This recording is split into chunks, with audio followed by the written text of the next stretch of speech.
तो ये एक मामूली सा ओपन एंड शट केस ही है। आप चिंता मत कीजिए, हमें जो इन्वेस्टिगेशन करनी थी वो हम कर चुके हैं। आप या आपके परिवार में अब कोई बात नहीं आएगी। तभी आरब का छोटा भाई रोहित वहां आ जाता है। शुक्रिया इंस्पेक्टर साहब। कोई बात नहीं, अभी के लिए आप लोग जा सकते हैं। अगर हमें कोई ज़रूरत पड़ेगी तो हम आपको कांटेक्ट करेंगे। ठीक है। आरब बिना कोई शब्द बोले चुपचाप वहां से उठकर चला जाता है।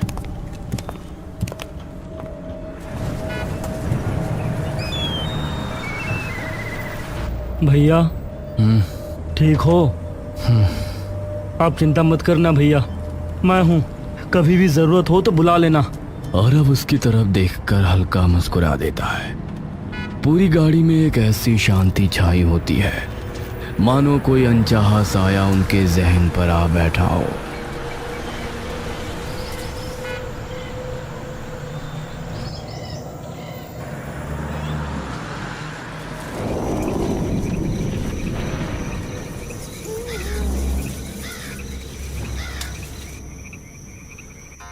आरब, आरब मुरझाई हुई नजरों से मोहिनी की ओर देखता है। क्या हुआ है आरब? समझ नहीं आ रहा है मुझे तो कुछ कि ये सब क्या हो रहा है।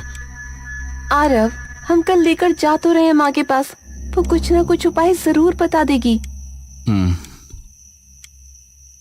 आरब, पुलिस ने बोल तो दिया कि उसकी मौत से हमारा कोई लेना देना नहीं है। बात वो नहीं है मोहिनी। तो क्या है, बोलो तो सही एक बार। आरब उठकर बैठ जाता है। मुझे समझ में नहीं आ रहा है कि सिमरन ये सब क्यों करेगी।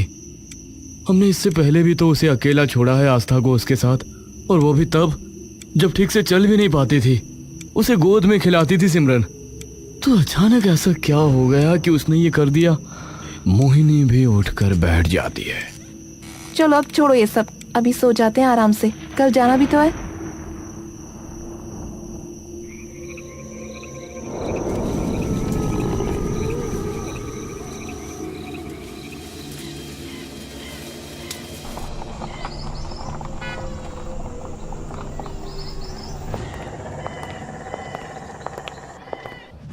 पापा, क्या हुआ? नानी क्या कर रही है ये? कुछ नहीं, बस तुम्हें ठीक करने के लिए कर रही है जो कर रही है। और डर क्यों रही हो, मैं हूं ना। बीरो आंख बंद कर आगे पीछे होकर जोर जोर से मंत्र का जाप करती जाती है। ओम काल प्राण भवति शुद्धि बुद्धि शुद्ध प्रवृत्ति। ओम काल प्राण भवति। आस्था घबराकर आरब से और जोर से चिपक जाती है, और तभी बीरो एकदम से आस्था का हाथ जोर से पकड़ लेती है। पापा, डरो मत, डरो मत, कुछ नहीं होगा, डरो मत। बीरो उसकी हथेली खोलकर उसमें थोड़ा सा नमक डाल देती है। मुट्ठी बंद कर।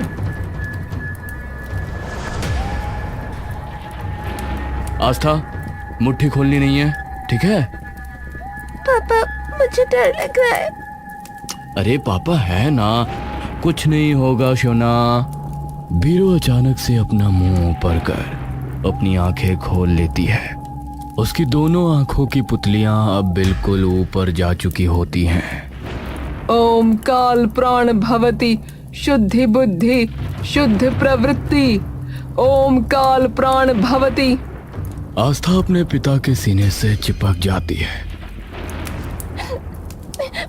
माँ, बस बस बस, हो गया, बस हो गया।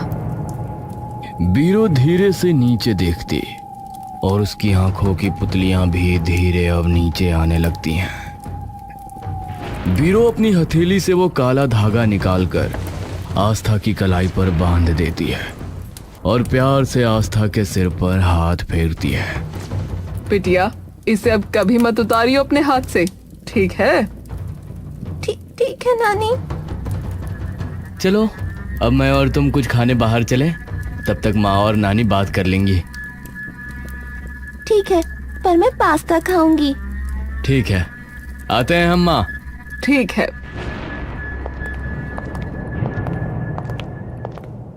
मोहिनी और बीरो कमरे की लाइट जलाकर बैठ जाते हैं। अब मेरी बात ध्यान से सुन मोहिनी, ये काला धागा अब इसकी कलाई से गलती से भी ना उतर जाए। अगर ये उतरा तो याद रखना, फिर इसका बचना बहुत ज्यादा मुश्किल है। जो हुआ वो काले जादू का नहीं बल्कि किसी आत्मा का काम था। पर ये सब तो सिमरन ने किया था। और खुद की जान भी तो ले ली बाद में। मतलब उस पे किसी आत्मा का साया था? हो सकता है। जो भी चीजें तूने मुझे बताई, जो तुमने देखी, वो तो सभी चीजें एक ही ओर इशारा कर रही हैं। किस चीज की ओर? काले जादू की ही एक विद्या है, छाया प्राण विधि। छाया प्राण? ये एक तरीके की तांत्रिक विद्या है जिसमें एक शरीर से दूसरे शरीर में आत्मा का हस्तांतरण किया जाता है। मतलब किसी मरे हुए इंसान को जिंदा करने के लिए एक जान की बलि देनी पड़ती है, और उस मृत शरीर का साया ही तुम्हारी कामवाली से ये सब करा रहा था, और अब उसके मरने के बाद इसके पीछे पड़ा है। तुम लोग अगर सही वक्त पर नहीं पहुंचे होते तो अब इसके ऊपर से वो साया हट गया है ना? हटा नहीं है, रुका है जब तक ये धागा उसकी कलाई पर बंधा है। पर अगर ये धागा एक बार भी हटा तो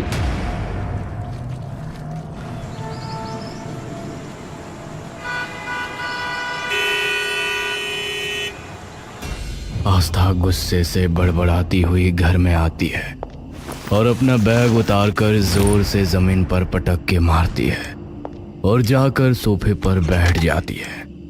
मोहिनी जैसे ही कमरे में घुसती है उसका खून खौल जाता है। क्या बदतमीजी है ये? आपको थोड़ी कुछ कह रही हूँ मैं। पहले तो ठीक से बात करो। और ये बैग कहाँ फेंका हुआ है? उठाओ इसे। बाद में उठा लूंगी। अभी उठाओ। क्या है? आपको पता भी है क्या हुआ है मेरे साथ? चाहे कुछ भी हो, बैग उठाओ भी।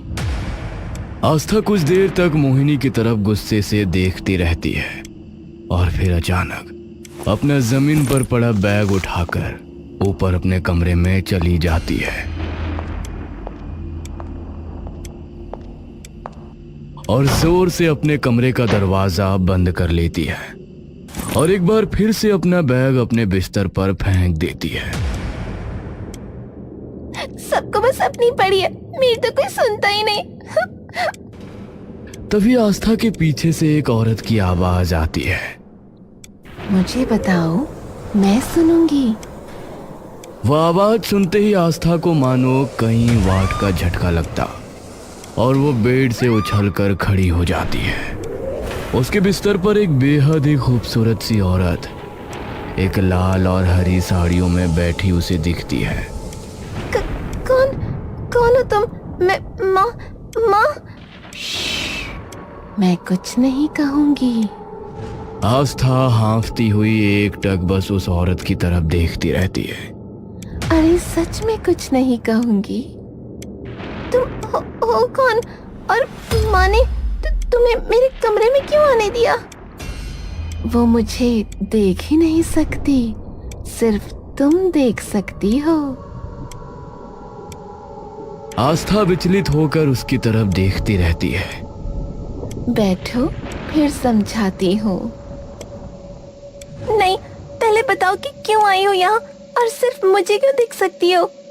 क्योंकि तुम्हारे लिए ही तो आई हूँ, इसीलिए सिर्फ तुम्हें दिखूंगी ना। पर क्यों?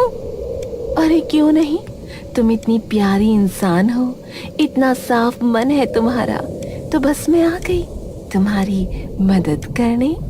तुम्हें कभी कोई दिक्कत हो तो मुझे बुला लेना और मैं चुटकी में तुम्हारी सारी दिक्कतें दूर कर दूंगी। कुछ भी? अरे सच में? अच्छा मुझे ये बताओ कि अभी क्यों परेशान हो, और फिर अपने आप देख लेना।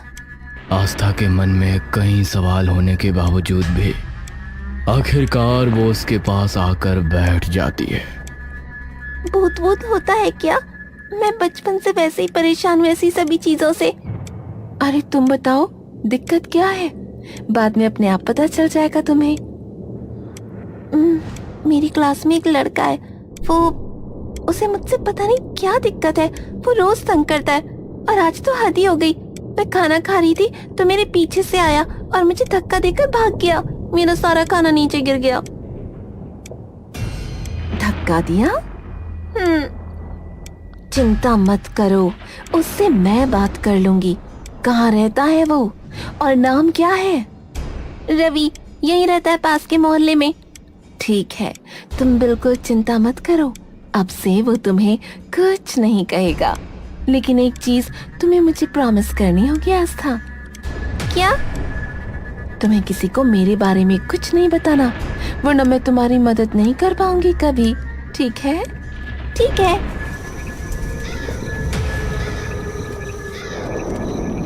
रवि अपने बिस्तर पर आराम से सो रहा होता है कि तभी उसे अपनी गर्दन पर एक मुलायम सा स्पर्श महसूस होता है। वो औरत उसके सामने खड़ी होती है। उसके आधे बाल बिखरे हुए चेहरे पर पड़े होते हैं और डरावनी तरीके से मुस्कुराती हुई उसे देख रही होती है।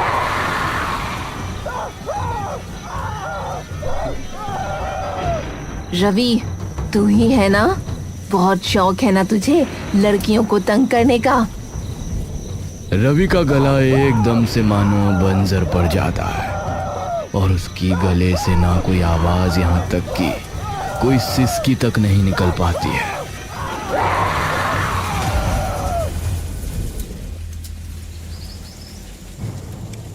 आस्था खुशी से चहकती और दौड़ती हुई अपने कमरे में आती है।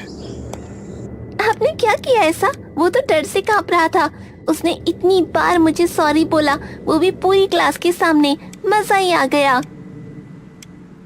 मैंने कुछ भी नहीं किया, मैंने तो बस बात की थी उससे। हाय, मन तो करा कि आपको गले लगा लूं। अरे बस वही नहीं कर सकते हम दोनों, वरना मन तो मेरा भी है। आप प्लीज कभी मुझे छोड़ के मत जाना। तभी बाहर से मोहिनी की आवाज आती है। आस्था, क्या हुआ? कौन है तुम्हारे साथ? कोई नहीं है माँ, ऐसे ही। आस्था दामिनी की ओर देखकर मुस्कुराने लगती है। चिंता मत करो, अब मैं कहीं नहीं जाऊंगी। आस्था अपने कॉलेज से गुस्से में तमतमाती हुई वापस अपने घर आती है। दामिनी, आप यकीन नहीं करोगी, आज मेरे साथ क्या हुआ। क्या हुआ? इतना गुस्सा क्यों हो? अरे आज लड़ाई हो गई मेरी। क्या हुआ पर? एक लड़का बदतमीजी कर रहा था, मैंने भी लगा दिया उसके कान पे एक सबके सामने। तो ठीक करा बिल्कुल। चल अब इतना गुस्सा मत कर और नीचे जाके खाना खा ले। ठीक है।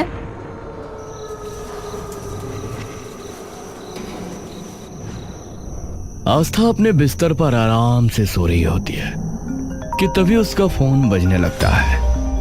आस्था हल्की सी आंखें खोलकर देखती है। इतनी रात को किसका फोन है? हेलो, हैं, आस्था बोल रही हैं? तुम कौन? चिराग राठी, जिसके भाई को तूने रटपट्टा मारा सबके सामने। आस्था की नींद से भरी आंखें एकदम से खुल जाती है और वो एक झटके में उठकर खड़ी हो जाती है। तो गलत क्या किया? वो तो कल बता दूंगा, आ तू बस एक बार। अरे पर आस्था डर के ऊपर से नीचे तक कांप जाती है कि तभी उसके कंधे पर एक हाथ आता है। आस्था चौंक कर पलटती है। क्या हुआ? इतना क्यों डरी हुई हो? वो चिराग राठी का फोन था। वो कह रहा था कि कल जब भी चाहूंगी तब वो मुझसे बात करेगा। क्यों? जिसको मैंने चांटा मारा वो उसका भाई था। अब क्या करूं? मैं चलती हूँ कल तुम्हारे साथ, ठीक है? आप क्या करोगी? उसकी चिंता तुम मत करो, आराम से सो जाओ, अब डरो मत।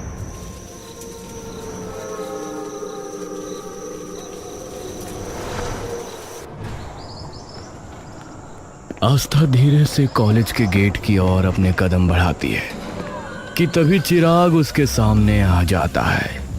हाँ भैया, आ गई एक्शन हीरोइन। अब क्या करूं?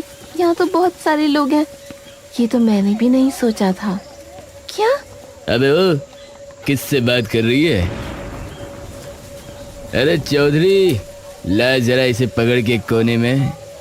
तभी पीछे खड़ा एक लड़का आकर सीधा आस्था की तरफ आने लगता है।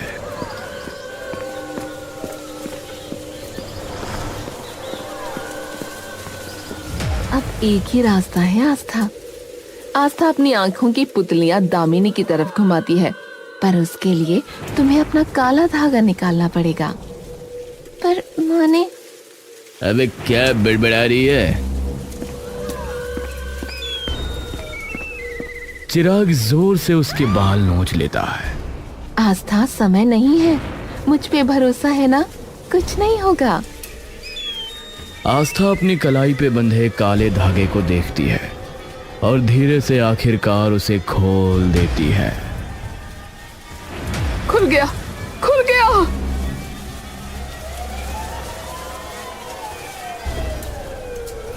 आस्था चुपचाप एक अज्ञात सी मुस्कान के साथ उन सभी लोगों की ओर देखती रहती है। बहुत जल्दी आने वाली हूँ अब मैं आपके पास। मोहिनी और आरव साथ में बैठे बात कर रहे होते हैं कि तभी घर का दरवाजा जोर से खुलता है। आस्था? कौन आस्था? आरव और मोहिनी सोफे पर एकदम से खड़े हो जाते हैं और तभी मोहिनी की नजर आस्था की खाली कलाई पर पड़ती है। आरव? क्या हुआ? उसका धागा कहाँ है? आरव तभी आस्था की कलाई की तरफ देखता है और दौड़ता हुआ उसके पास जाता है। आस्था, वो धागा कहाँ है? मना किया था ना हमने कितनी बार कि उसे नहीं उतारना।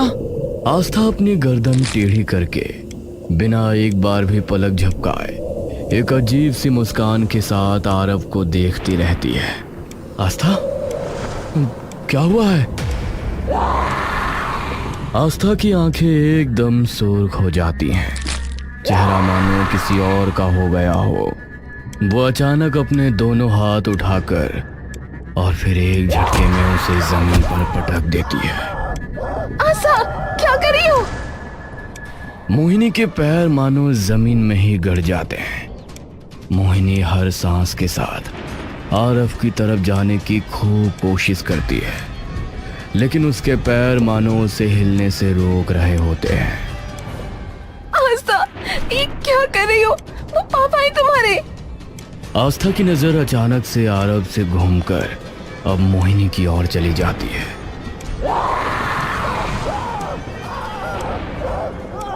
आरव, ये क्या?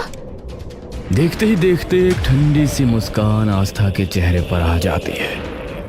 ये देखते ही मानो मोहिनी के पैर की बेड़ियां टूट जाती है और वो दौड़ती हुई आस्था के पास जाती है और गुस्से से भरा एक तमाचा खींचकर आस्था के गालों पर जड़ देती है। पागल हो गई है क्या? आस्था की मुस्कान अचानक गुस्से के भाव में बदल जाती है और वो जोर से एक तमाचा उल्टा मोहिनी के मुंह पे जड़ देती है। आस्था गुस्से से मोहिनी की ओर बढ़ने लगती है। मोहिनी अब समझ चुकी होती है जो उसके सामने खड़ी है वो उसकी बेटी आस्था नहीं है। आस्था का हर बढ़ता कदम मोहिनी के दिल धड़कने और बढ़ा देता है। तभी पीछे से एक फर्राटेदार डंडा आकर सीधा आस्था के सिर पर लगता है और वो खड़े खड़े वहीं बेहोश होकर गिर जाती है।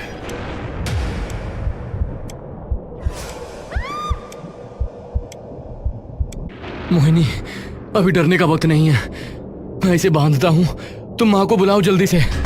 मोहिनी दौड़ती हुई ऊपर निकल जाती है और आरव आस्था को खींचकर एक कुर्सी से बांध देता है।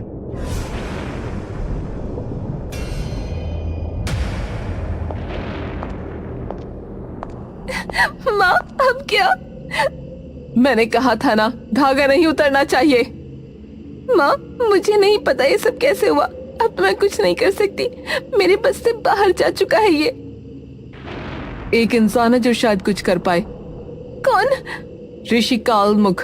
उनके तरीके थोड़े सख्त हैं, पर अब उनके पास जाने के अलावा हमारे पास कोई चारा नहीं है। कहाँ जाना है? उनके आश्रम जाना होगा। तुम इसे गाड़ी में बैठा और रस्सी मत खोलना। ठीक है।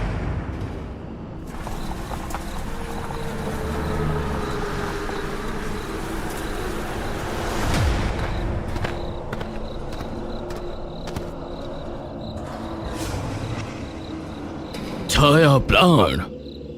जी गुरुजी।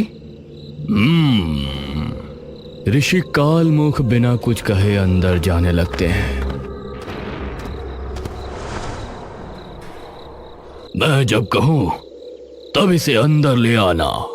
जी। सभी लोग कई देर तक ऋषि के बुलाने का इंतजार करते हैं और तभी धीरे से एक दरवाजा खुलता है और एक आवाज आती है, आ जाओ। आरव आस्था को उठाकर सबके साथ अंदर आ जाता है। उस कमरे के माहौल देखकर मोहिनी और आरव की सांसें मानो कुछ देर के लिए थम सी जाती हैं। इसे इस त्रिकोण के बीच में लिटा दो और इसकी रस्सियां खोलो। आरव इसे त्रिकोण के बीच में लिटाकर उसकी सारी रस्सियां खोल देता है और तभी उसकी आंखें अचानक खुल जाती हैं। ऋषि कालमुख जल्दी से उसके पास आ जाते हैं। जाओ, तुम यहां से जाओ, निकलो। आरव छटपटाकर उस त्रिकोण से बाहर निकल जाता है।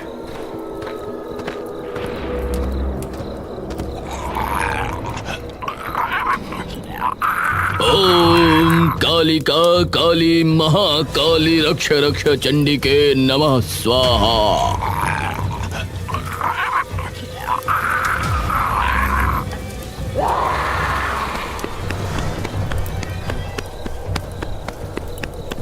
आस्था, आस्था।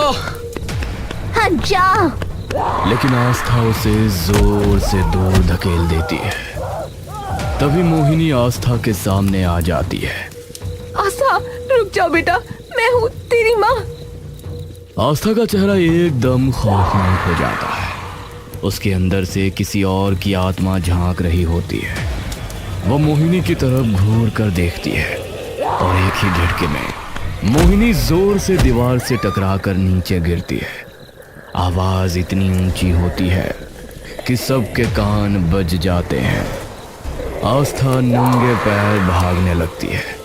रात का अंधेरा, हवा के तेज झोंके और पीछे सब लोग चिल्लाते हुए दौड़ते हैं। आस्था अब अपनी सोच और समझ का हर कतरा गवा चुकी होती है। पकड़ो उसे, वो शरीर के पास जा रही है। कौन सा शरीर? उस आत्मा का शरीर जिसके लिए ये छाया प्राण यज्ञ किया था तुम्हारी काम वाली ने। मतलब वो किसी मरे हुए शरीर के पास जा रही है? हाँ, उसी जिसमें उसका अंतिम बंधन था। उसका अपना शरीर जिसे कब का मर जाना चाहिए था पर नहीं मरा, जिसका मन कभी शांत नहीं हुआ। अगर वो शरीर जिंदा हो गया तो इस संसार में एक और प्रेत जन्म लेगा जो सबके लिए बहुत बड़ा खतरा है। आस्था बिना एक पल के लिए भी रुके दौड़ती चली जाती है। ये तो रोहित के घर की तरफ जा रही है। रोहित के घर? पर वहां क्यों? सब लोग घर के बाहर रुक जाते हैं। आरव का दिल जोर से धड़क रहा होता है। यहाँ क्या है? आस्था जोर से वो गेट खोलती है और किसी पागल कुत्ते की तरह नीचे दौड़ती हुई चली जाती है।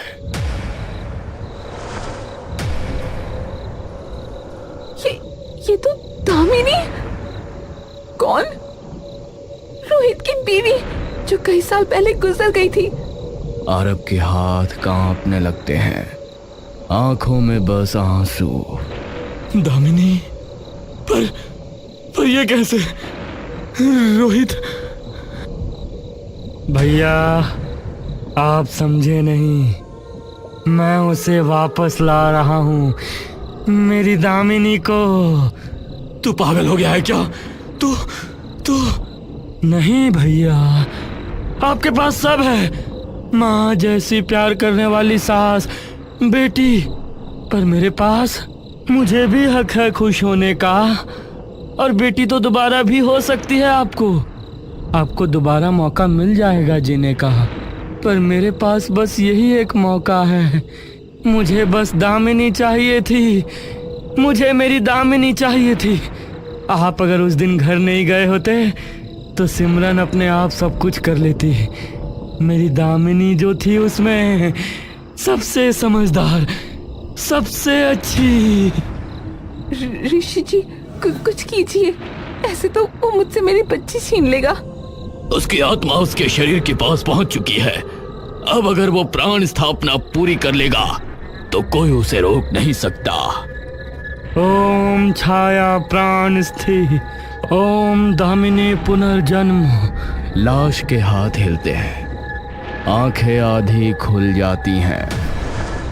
आरव कुछ करो। उसका शरीर जलाओ, उसके सारे अंतिम संस्कार अभी करो, तभी आत्मा मुक्ति मिलेगी, तभी तुम अपनी बेटी को बचा पाओगी। आंखों से आंसू बहते हुए, मोहिनी, तुम उसका शरीर लेकर बाहर आ जाओ और उसका देह संस्कार करो, इसे मैं देखता हूँ। मोहिनी जैसे ही दामिनी के शरीर की ओर बढ़ने लगती है, तभी रोहित उसके सामने आ जाता है।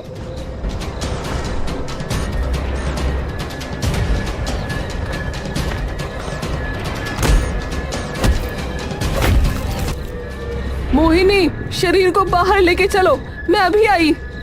मोहिनी आंसुओं से डूबी हुई दौड़कर दामिनी का शरीर खींचती है और बीरो की मदद से उसे बाहर ले जाती है।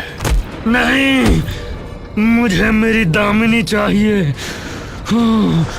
बीरो और मोहिनी आसपास से लकड़ी इकट्ठा कर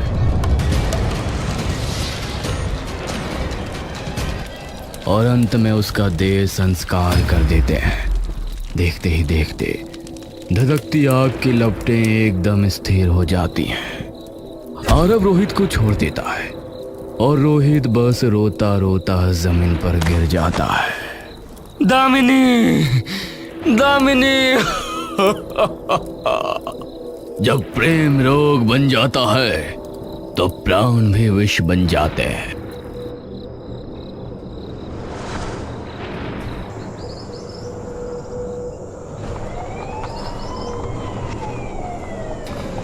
मोहिनी आंसुओं से आरव के कंधे पर हाथ रखती है।